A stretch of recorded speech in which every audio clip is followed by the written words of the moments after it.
The third eye isn't about seeing the future. It's about finally seeing the present without distortion. See, most people think that the third eye is just a mystical dot on the forehead, but yogic science and astrology tell a deeper story.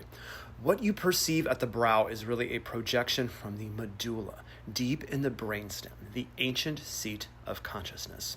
Now, astrologically, this chakra carries a sun-moon polarity. The medulla resonates with the moon. That's memory, instinct, subconscious ties.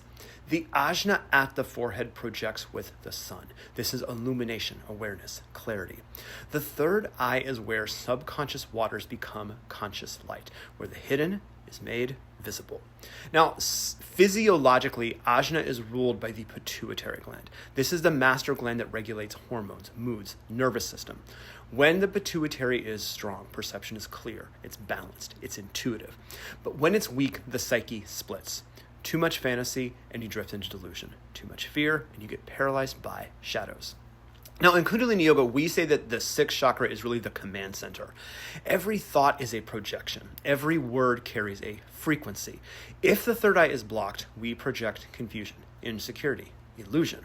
But when ajna is opened, the pituitary lights up, perception stabilizes, and your words, your actions, your aura, they carry some truth.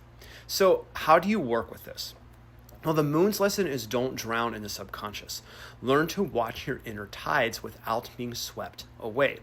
The sun's gift is to illuminate. Project clarity, not confusion.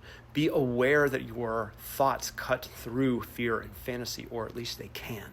Then there's yogic wisdom. Activate the third eye. Focus the gaze at the tip of the nose. This subtle drishti stimulates the pituitary gland, and this is the master gland of the body, and it also steadies the mind. Then you can chant mantras like Sat Nam and Waheguru at this center, and that projects the sound current out through the ajna, and this clears illusions, and it refines perception. These practices don't just open the third eye, they train your psyche to project truth instead of fantasy. And they give you clarity in every word, every thought, every action. See, the third eye is the lens of the soul. Weak, it clouds with illusion. Overactive, it can drown in fantasy. But when it's balanced, it becomes pure vision. Not fortune telling, but truth seeing. You don't just look at life, you see through it. So I'll leave you with a question. Where are your sun and moon in your chart? That's where your third eye lessons are unfolding.